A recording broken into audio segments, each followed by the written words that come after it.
for managing or sticking with us through the technical difficulties. Tonight we're talking about goals. So, most people set big financial goals in January, but by September, nearly half admit that they're behind or they're not exactly sure where they stand. And maybe you've been there too. You write down the goals, but then life happens, expenses pile up, and it feels impossible to make progress. So my name is Laura. I'm a life and leadership coach, and this is my amazing husband, Gabe. He's a CFP, and together we help people design their life and manage their money with clarity and confidence. And here is the truth about goals. It's not, or about money. It's not that you're bad with money or that you lack discipline. It's most people are missing one or two key steps in their goal setting process. And that's what we're here to talk to you tonight about. So we're breaking down our 5-part framework, and we'll show you how to, number one, feel it. So the goal matters. Define it so that it's clear. Plan it so that it's actually doable, adapt to it when life throws curveballs, and live it with regular check-ins. So if you've ever thought that you're too far behind or not making the progress that you want, this is going to be the reset you need to finish the year strong.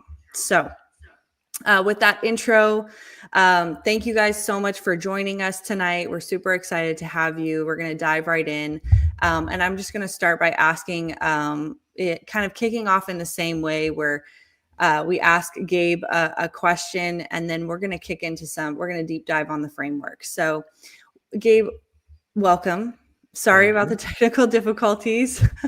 We've got a few people joining us here. So if you don't mind just dropping your name in the chat, where you're joining us from, and what's maybe a financial goal that you have that you're still working towards this year, that would be great. We would love to hear from you. But why do you think so many people fall off track with their money goals after the first few months of the year?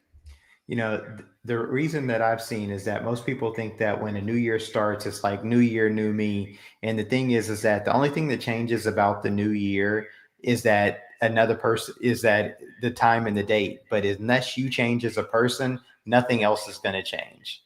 Yeah. And I think one thing that we were talking about, and we'll touch on this a little bit later when we kind of dive into some of the neuroscience behind goal setting. But it was like 92% of people's New Year's resolutions fail, but there's like 70% of organizations' goals and strategies people they accomplish. And there's like a key difference there in terms of the systems that they have in place and the way that they actually design that. So New Year's resolutions are a little bit more of a wish, I would say, than an actual system that we're putting in place. And we're going to talk about that a little bit tonight as well. So what do you feel like the biggest mistake people make when setting financial goals that keeps them from sticking? I was, as we were preparing for this episode, I was thumbing through a book that I really like called Your Best Year by Michael Hyatt. And in this book, Michael Hyatt talks about people lose their way when they lose their why. And I also heard someone else say, it's like, not the Jay Shetty to start with why, but the person was saying, reasons come before results, and you have to have a strong enough reason before you're going to get the result that you're looking for, because when the reasons are deep, it helps keep you focused to get the result when times get going hard. And so, and then also when you have those reasons, it has to be a mental reason, and it has to also be an emotional reason. So the mental reason could be, say we're talking about losing weight or saving a certain amount of money. It could be the reason that is like the surface thing is like, hey, I need to lose more weight so I could be in shape, or I want to save $100,000 so that I can have, start building wealth. But then what's that emotional reason that connects down to it, that envisioning yourself reason, like, hey,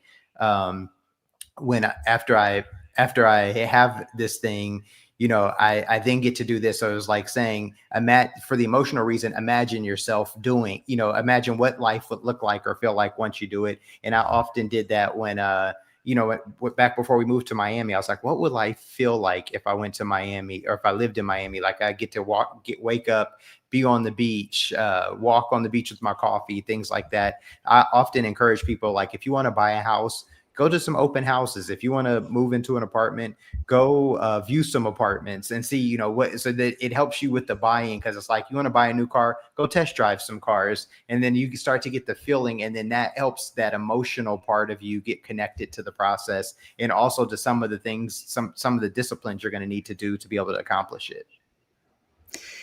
I love that. And I don't feel like we talk about that enough. I think we're very like practical and tactical when it comes to goal setting, but I think that emotional piece is so important, especially like I always think about when we talk about visualization, I always think about athletes. Like some of the greatest athletes in the world are visualizing themselves winning, playing well, hitting shots, hitting goals. And it's such a big part of achieving something and being able to dig deep.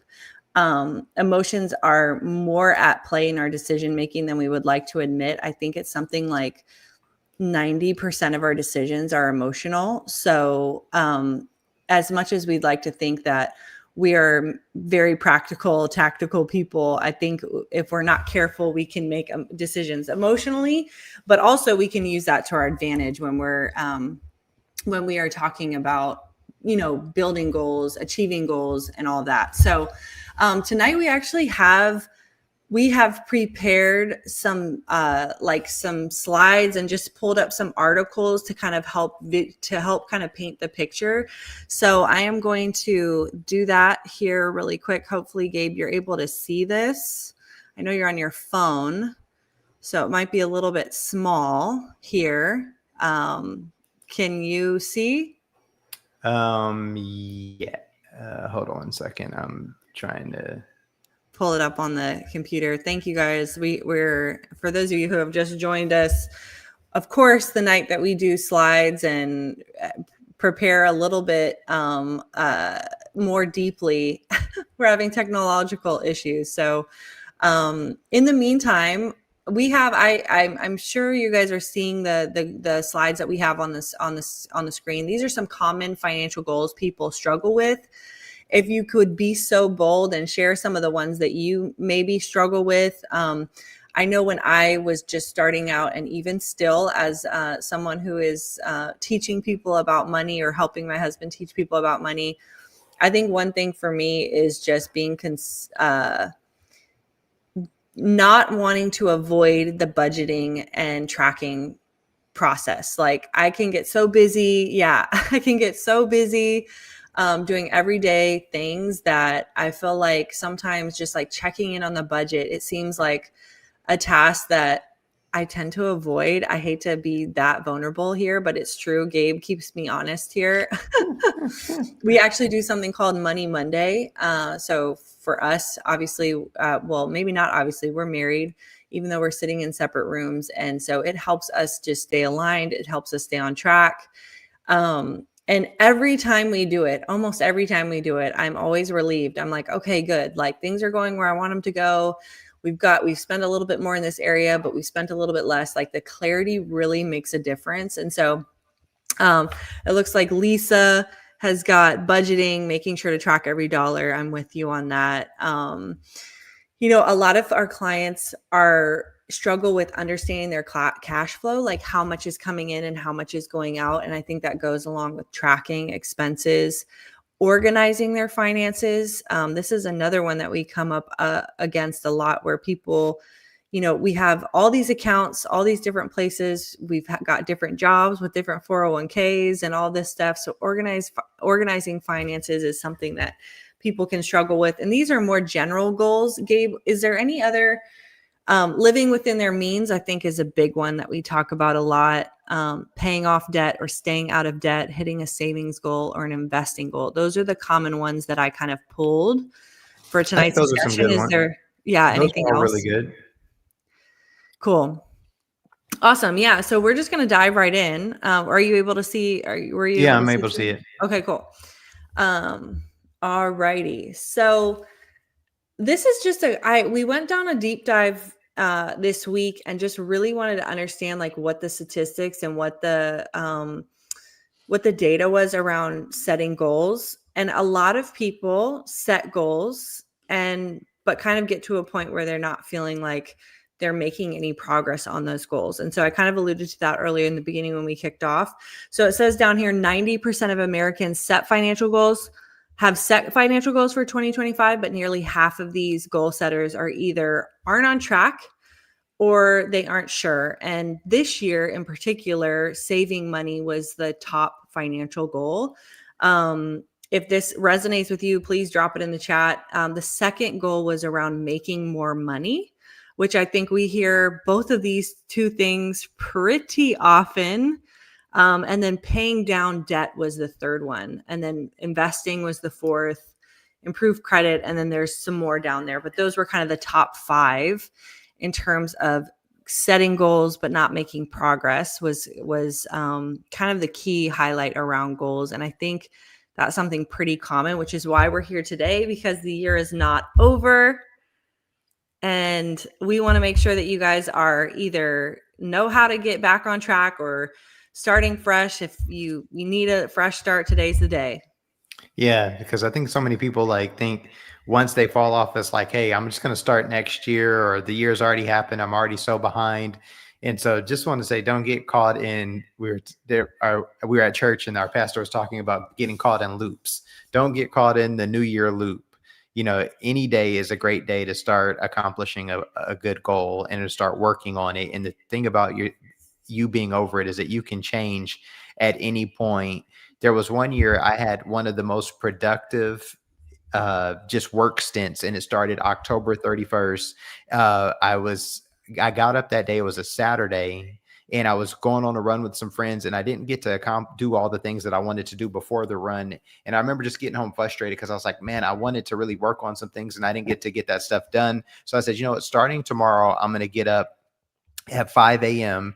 And so I know I'm going to get all of the work that I need to get done between 5 and 8 a.m. because nobody's going to be up at that time distracting me. You know, there will be no phone calls. There will be no social media posts. There will be no happy hours or anything to go to. So I said, from right now to the beginning of the year, I'm going to get up every day, 7 days a week to 5 a.m. And that 60-day period was one of the most productive 60-day periods I had.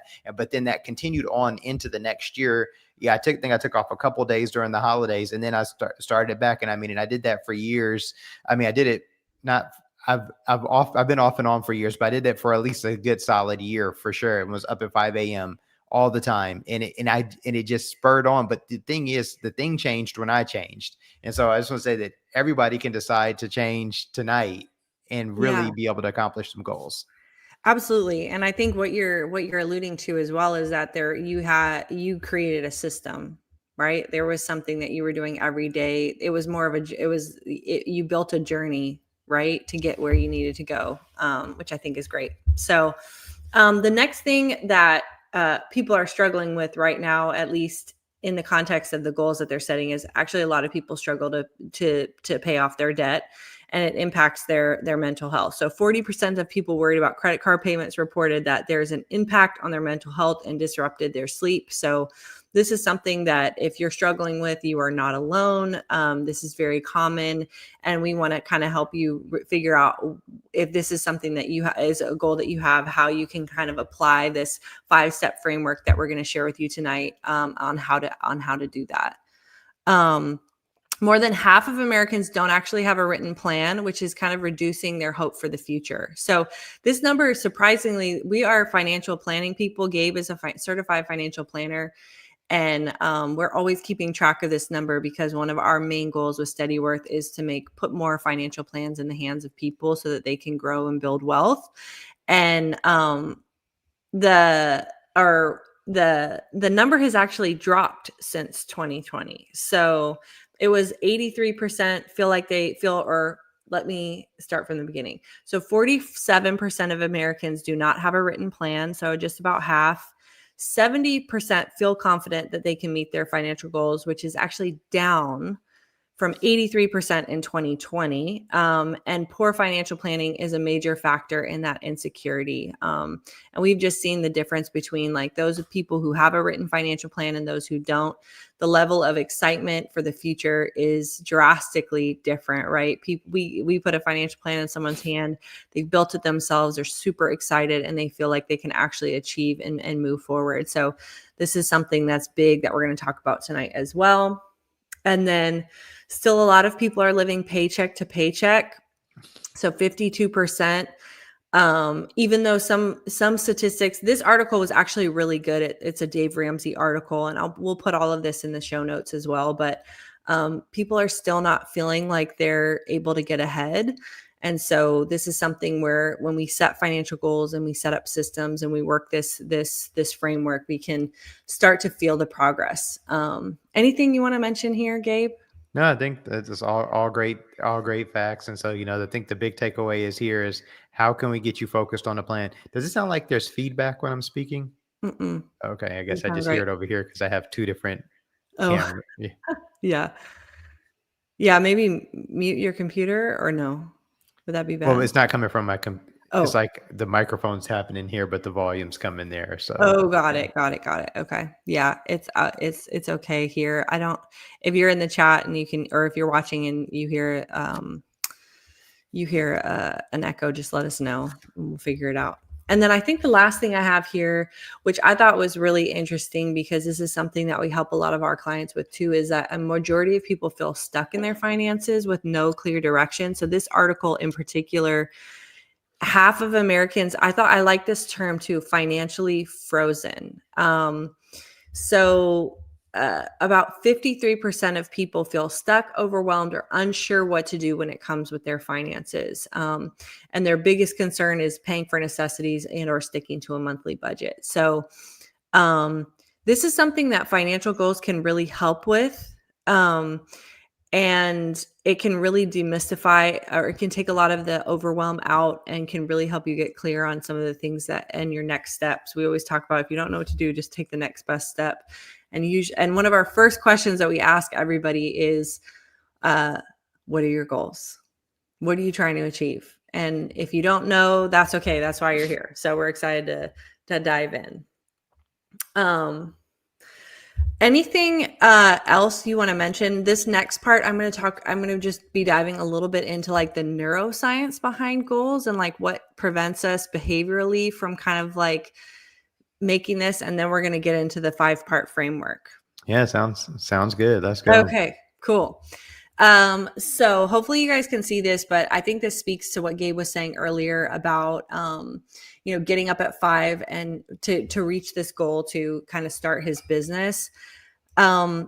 Systems are really more important than the goal itself. Of course, you want to define it, visualize it, make sure that you're understanding kind of like what you're trying to achieve. But there's kind of like this, from a neuroscience perspective, there's this optimal challenge point that you want to have when you're setting a goal. And it's a sweet spot between where your goal stretches your capability without triggering overwhelm and stress. And so I think it's important to obviously dream big, shoot big. Don't let yourself kind of diminish that, but also being able to break it down so you're not so overwhelmed you don't know where to start. And sometimes it's helpful to have a friend or a coach or a mentor kind of help you sort that out. And this is the statistic that I was saying earlier, that 92% of New Year's resolutions fail.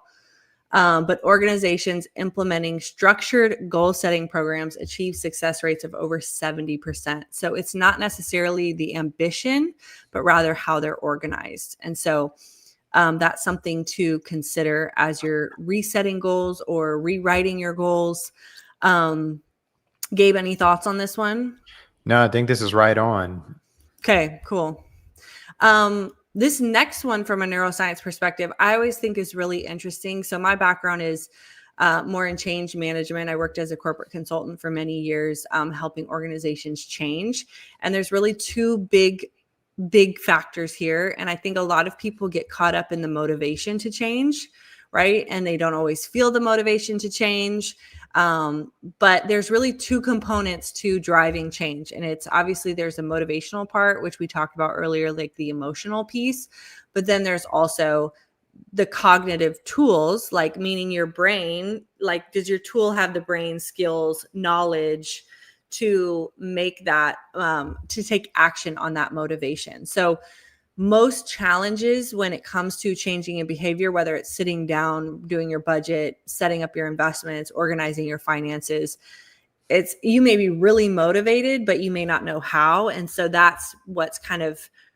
um, that's kind of what's preventing you from taking steps forward. But most challenges come because one of these areas is weaker than the other. And so we want to try and get through this time, and through, what we do, we try and get people on the same page. Right. And um, one thing that I always love too is making your change an identity statement over a task, right? So I am becoming someone who values clarity and health versus um I'm giving up drinking. That was the example that they had, right? That there's a little bit more of a natural motivation when you're like, I'm becoming healthy, right? I am strong, or I am gonna, I am Yeah. healthy versus I'm going to lose 50 pounds or whatever it is. Sometimes that can feel daunting. I really like the idea of the identity statement because it's like, you're embodying the vision of what you're trying to become. And so,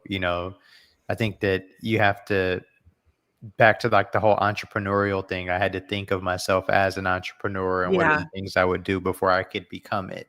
And I'd say, what would entrepreneurial Gabe do? Or what would business owner Gabe do? And so these would be that thing. So, what would wealthy you do? What would Yeah. financially responsible you do?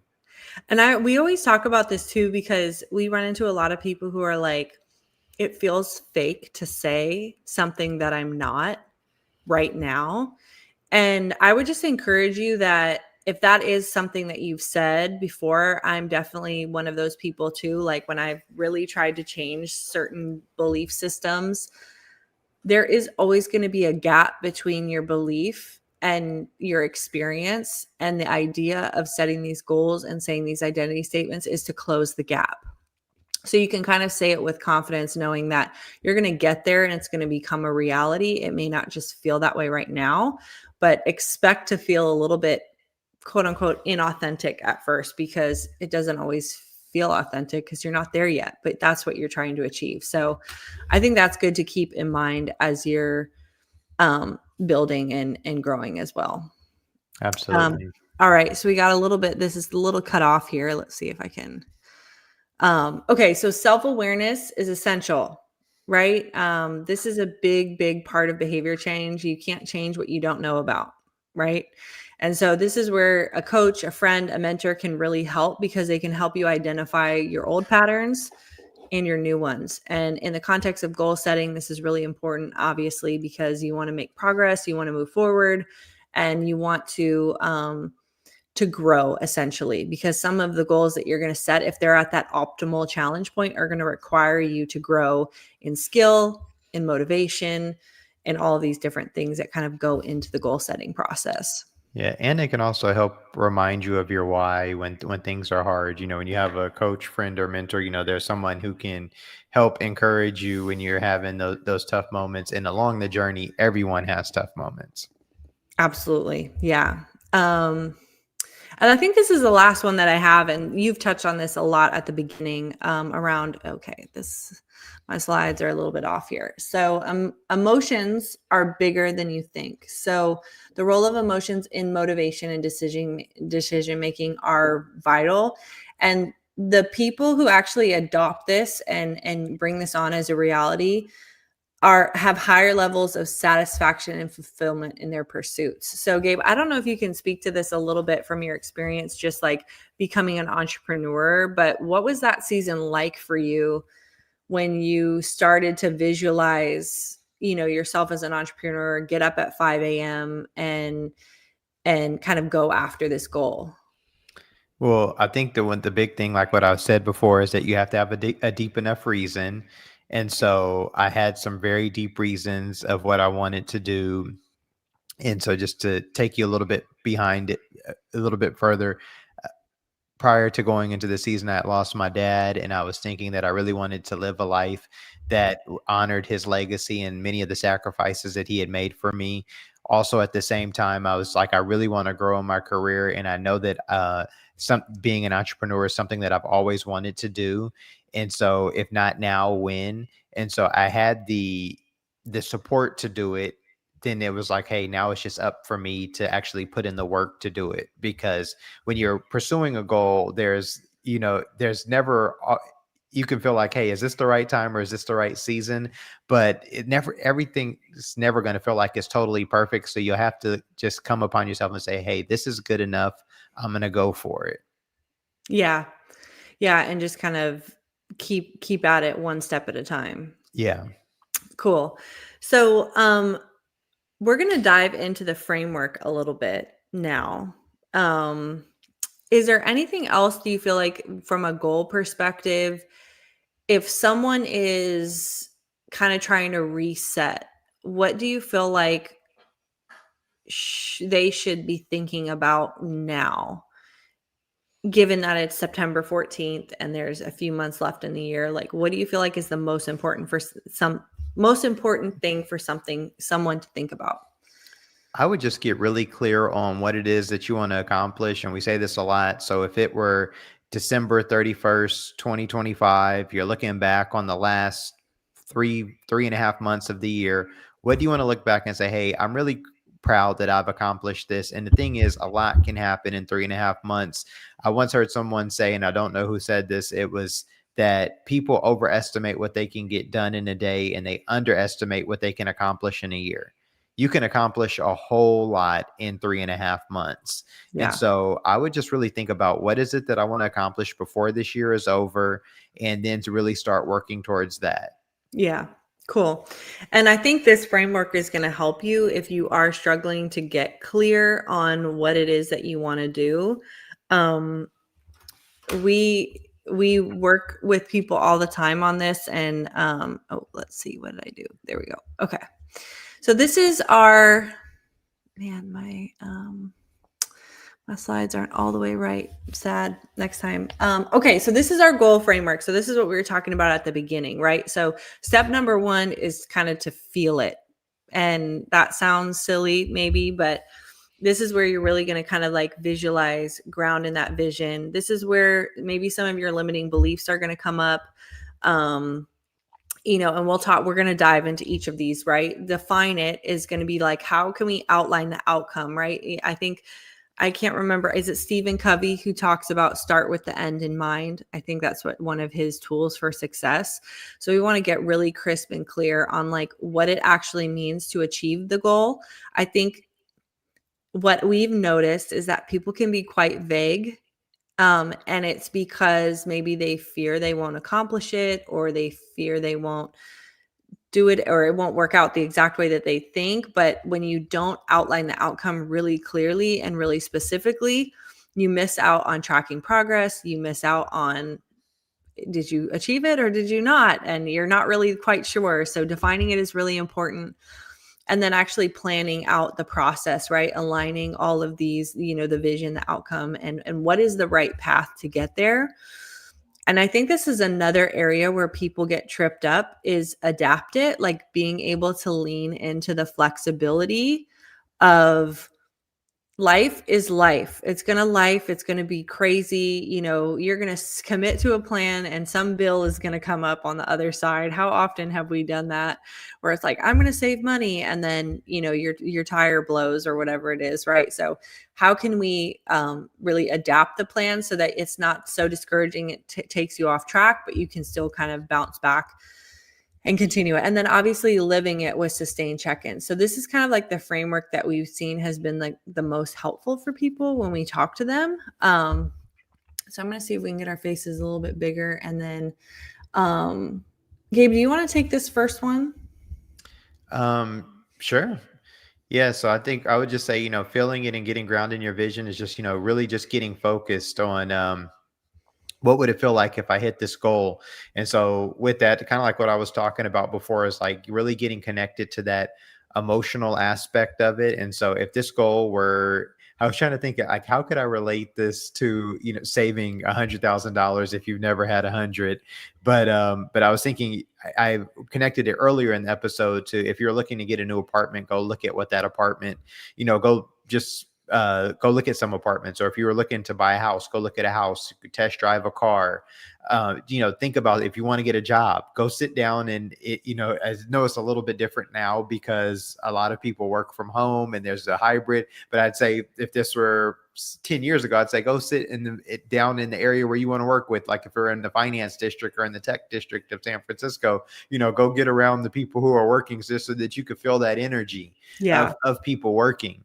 And so, and so that you can get it really into you. And so, that's one thing is like I had this, which we won't be able to bring it up. I don't know if it just got put into the slide deck, but when I was working on becoming a certified financial planner, I really wanted, so you can't use the marks, the CFP marks like that are behind my names, behind my name until you have passed the test and until you've done all of this stuff.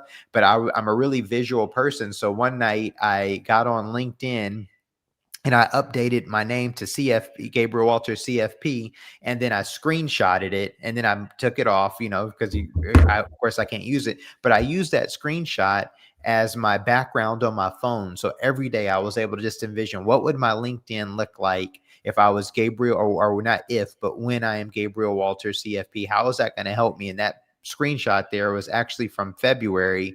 I didn't get everything done till August, and I had been working on this for 3 years, but I got the idea in February of the third year to do this. And so I'm just saying, so how can you really get a hold of it in a way that's like a mental and an emotional part of you, so where you can really feel what it is that you're trying to accomplish? Yeah. I think what you're mentioning too is, even as you were speaking, like the language that you use around the goal is really important too. Like you're speaking as if it already existed. So you're writing this in present tense. So like when you're building a vision or you're trying to get grounded in a feeling, you really want to use the present tense as if it already exists. So thinking about it as if it already exists. And that can be really hard because I don't think our society or where we're at right now lets us imagine all that much. So it's kind of a muscle that you have to bring back. Yeah. And it looks like, let me see. We got a comment here I want to put up. It's hard to feel it now as I find my mind looping, not happy to accept the present moment. I guess trying to find that balance is hard. Yeah. Absolutely. Yeah. Couldn't agree with you more on that. I think that's where I personally can get in a loop myself around and this is where Gabe is really good about this, but he reminds me regularly, like, let's try and shift our thinking to what do we have, right? And I think it's when we go into that imaginary place, it's really easy to see, like, to wake up to that daydream or whatever it is and be like, man, we don't have any of this stuff. But I think finding even that muscle of gratitude as well, like, what are the things that I have that I'm really proud of, and really forcing yourself to go there every day and building that muscle helps you even imagine further. Like, I think it helps the imaginary muscle build when you're really grateful for what you have, because you can start to see what you get and then how you could get more of it. Right. And so I think, Gabe was mentioning this earlier, bound to ball, that we were at church today, and our pastor was talking about loops and like the loops that we get caught in our minds, and how to shift out of those loops, and gratitude is one of those things. But yeah, finding balance is part of it for sure. Anything else you want to say on this slide? No, I think that's about it. All right, cool. So now you've got your vision, you're building your imagination muscle back. The next one is to define it. And this is one of my favorite ones personally, because I am such an outcome, goal-oriented person. I don't know if you guys can tell, but this is where we turn the vision into specific measurable outcomes. So for example, if you're, on that first slide, we were talking about, I think 42% wanted to save more of Americans wanted to save more money this year. You can see how when you just type save more money, it's quite vague. How much money, by when? And I think with money specific goals, this can be quite simple in terms of adding a dollar amount by a certain time. So when we work with our clients at the beginning of the year, or sometimes when they start working with us, we always are defining their goals, and we want to make sure that they are specific and time bound, so that when we're looking backwards, we can actually lay out milestones, see what's actually possible given our income, given the income, given any other factors or obstacles that might get in the way. And when you sit down and take the time to do this and try and just drown out mental limitations, this can be very, very exciting and very freeing, because you're very clear that, okay, I'm going to save $20,000 by June 2026. And then we'll talk about this a little bit more in the next one, which I might just flash here, where you kind of reverse engineer the outcome. And Gabe, I don't know if you have anything to say on this last one too, but Yeah, no, yeah. when you got to the point of reverse, are we talking about the reverse engineer? Either or. I thought you had covered the other one really good. Okay, awesome. Great. Let's keep rolling. Yeah. Did you want to say something on this one? No, I was just thinking, kind of like what I was talking about earlier when you think about December 31st, 2025 of this year, and it's like, hey, what do I want to have accomplished? If you are very clear on the things that you want to have accomplished, then you can start reverse engineering those things with, okay, if I want to accomplish this by this date, I have this many days left. I have this many hours to work on this a week. I have this many hours to work on this per day, or this many minutes per day. What can I do?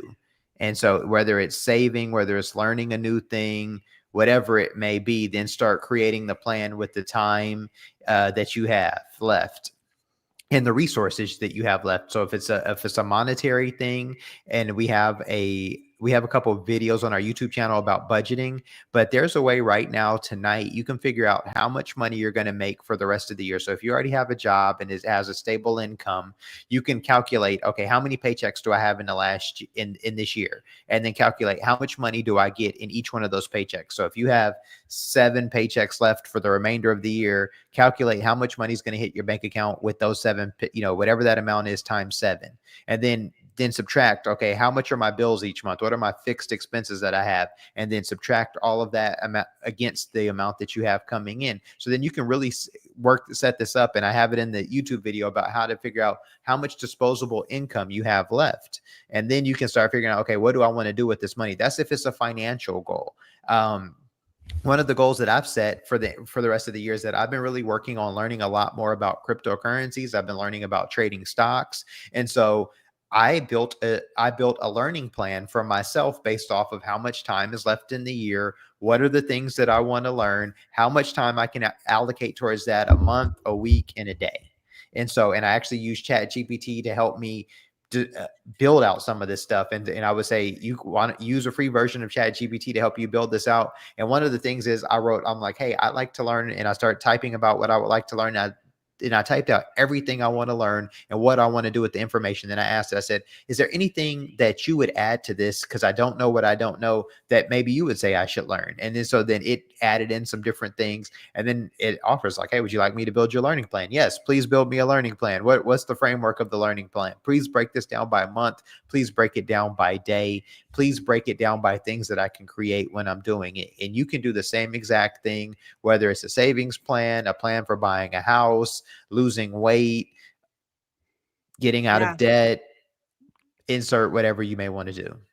I love that too, because I feel like ChatGPT is, or AI in some way is a resource that you can use that if historically planning hasn't been your strong suit, or you're not exactly sure how to break this goal down, you can take that number, like if you were saving or trying to do, the debt repayment, like Gabe said, take how much you have left, your disposable income, those numbers, and just drop them into ChatGPT and be like, how much can I reasonably pay off in the next 3 to 4 months? And how can you keep me accountable? And the great thing about ChatGPT is it does math too. So if you need it to calculate for you, if you need it to build your spreadsheet, all of the things, it does everything. Yeah, I would say when you're doing this, make sure you do check it with your calculator. Right, you definitely want to check it, but right? It can definitely because I've outline you on a solid path though. Yeah, absolutely. And I think, even just breaking it down, like what would you say are key milestones in the next 3 months that I would need to hit in order to accomplish this That's goal? a good one. So, I'm going to ask my plan that after the show's over. yes, my previous project management life, that it was never my strong suit, but you had to do it in the work that I did. So, yeah, and it's okay. What are the three key milestones, right? Like, what is something that I have to achieve each month in order to really make progress on this? Write that down, right? What are some weekly steps that I need to take? And then I don't know, we actually have a client who dropped we have like a wealth builder blueprint that we have that kind of outlines these different steps and goes a little bit deeper, which we can drop in the show notes, as well. But this is something that she actually put into ChatGPT and had ChatGPT say, what are my weekly tasks and can you keep me accountable? And she came back and she would update it every week, and then it would prompt her with the next, 3 or 4 steps. So use it as your friend while you can. Absolutely. But okay, so planning it. So this is where you're taking your specific outcome and you're reverse engineering your milestones, your tasks, and everything that you kind of need to do in order to make progress on this. This next one, I was actually just talking to a client about this week, because we kind of set this goal for her in in the coaching that we were doing, and she was like, I feel nervous about committing to this because life, and what if this happens, and what if this happens. And one thing that I feel, and Gabe, I would love your perspective on this too. One thing that when it comes to flexibility that I think people miss is, like, what are the principles or values that guide your decision making when things don't go as planned? So, like, what is your default value, and what's non-negotiable, what can flex, and how will you know that it's time to adjust? I feel like, when you started Steadyworth, and then when I joined you, obviously we had this goal to start this, to do the lives, and lifed. Right. So, can you speak a little bit to, like, how to do this practically? You know, it depends on what the goal is, but of course, life is going to come at you and it's going to challenge you, and things that you were planning on going one way are going to go another. And so it depends on what level of flexibility that you have. I mean, last year, and this is an extreme example, last year I had a certain amount of goals, that things I wanted to accomplish, and then I had a family member, very close family member, my sister, was going through some really extreme health things, and she really needed my help. And so I was willing to uh deprioritize some of the work goals to help her in this really rough time. And so that was a trade-off that I was willing to do. Now, there are other trade-offs where there's been times when maybe I'm in the middle of a work thing and I'm allocating money towards a project. And then I've had a friend say, hey, we're getting married and it's in another state, and this is going to maybe me attending this event may take the same budget that I wanted to run for something else for the business. And I had to say no. And so there are different trade-offs, and no one can really tell you which one is the one that you should take and which one you shouldn't take. You have to be you have to get really clear on what it is that you want to accomplish, and then really focus on accomplishing those. When we take people through our goal strategy at Steadyworth, we have these different types of goals. One's called solo focus goals and balance focus goals. So a solo focus goal is like, hey, all paths lead to this. Everything is going towards this. I'm not deviating from this. Everything has to happen. So a solo focus goal could be like, I'm paying off debt. You can't pay off debt and save for a house at the same time, because they're kind of counterintuitive. Like the thought process would be like, if you have extra cash you're saving, it probably should be going to the high interest debt you have. Whereas you can save for retirement that's many years out and go on vacation at the same time, because it's like, if you save a certain amount for retirement and you're within your goal and you spend some money on vacation, it's not going to drop off your retirement goal Yeah. that's maybe 30-40 years out from now, or even 20 or 15. And so you have to be really clear on what it is that you want to accomplish and how it is. For me, like I said, last year I dropped I dropped several things down in importance to deal with the family situation that I had going on. But Yeah. there's other things in life that I wouldn't drop. I wouldn't put above what I wanted to accomplish, if that Yeah, makes sense. and Yeah. I think what you're saying here is there's also like I'm thinking like there's weights to different values, meaning there's different levels of importance to different values, Right. right? And so I think when you're going through life and you're trying to achieve a goal, there's almost two things that you kind of want to be aware of when things come up and happen. One, what values are driving your decisions, right? Is it like if someone plans a last minute trip to Cabo, all of your friends, is that of higher importance than making more money or saving more money, right? And what is the value there?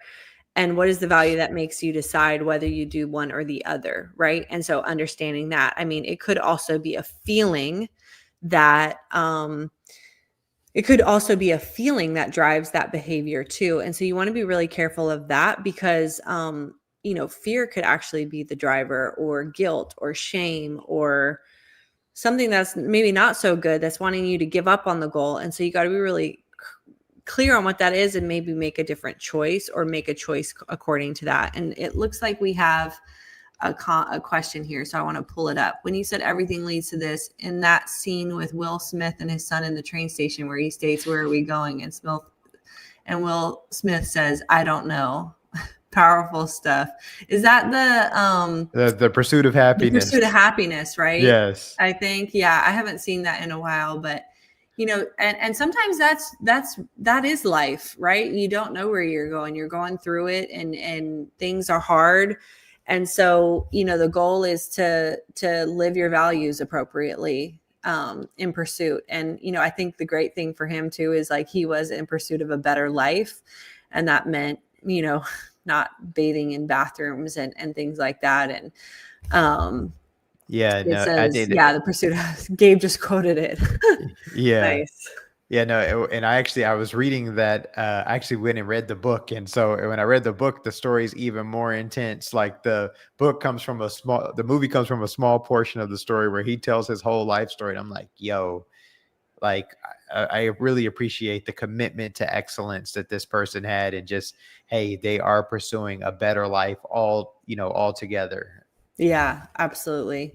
And so I think that's like when things don't go the way that you plan, how are you feeling about it? And make sure that the feeling doesn't override what you decide to do next, and what are your values. So that's kind of like the two key points on that slide. And then last but not least, live it. You want to touch on this one a little bit?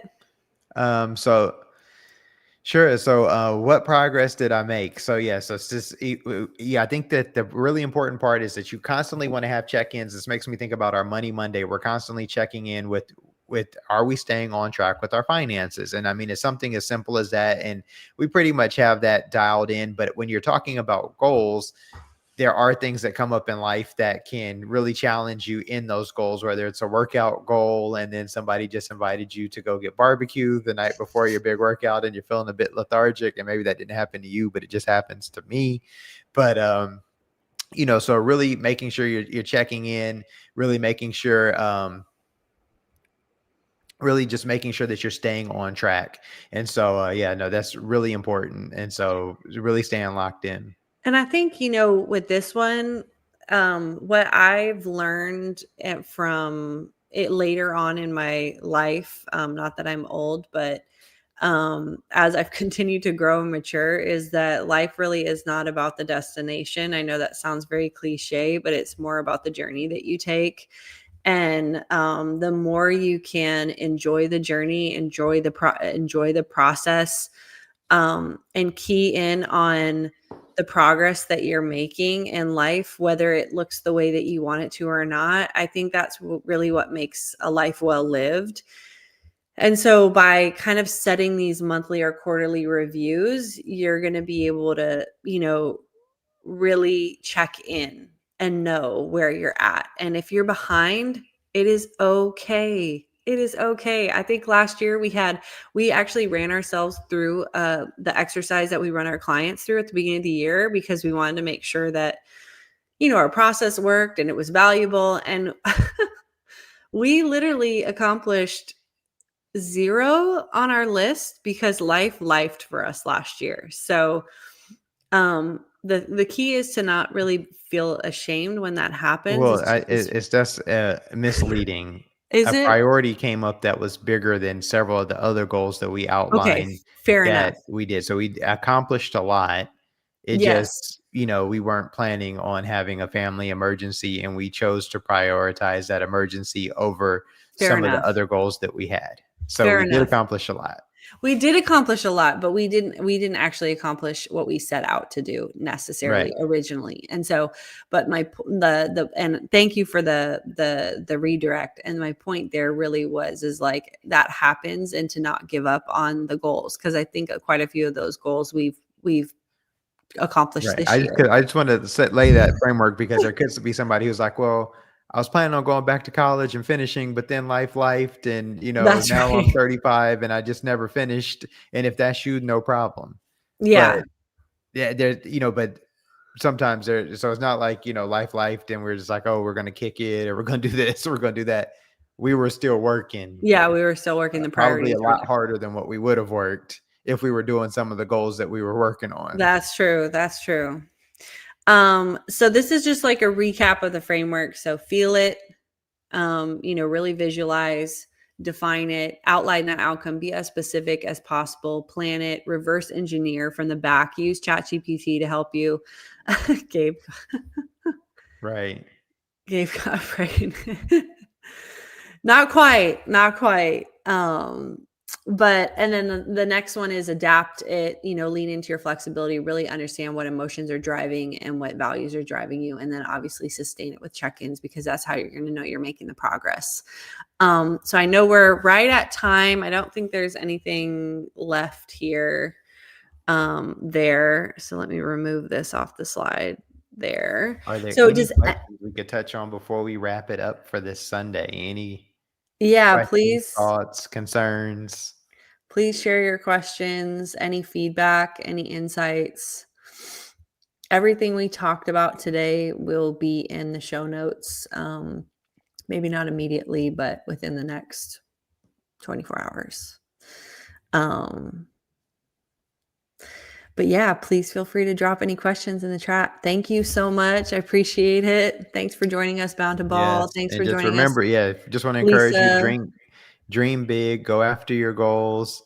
And I was looking at, it was something in this book. It was saying, I was thinking, or it was in this book, but then I remember just going to another session and one person said, if your goals don't scare you, they're not big enough.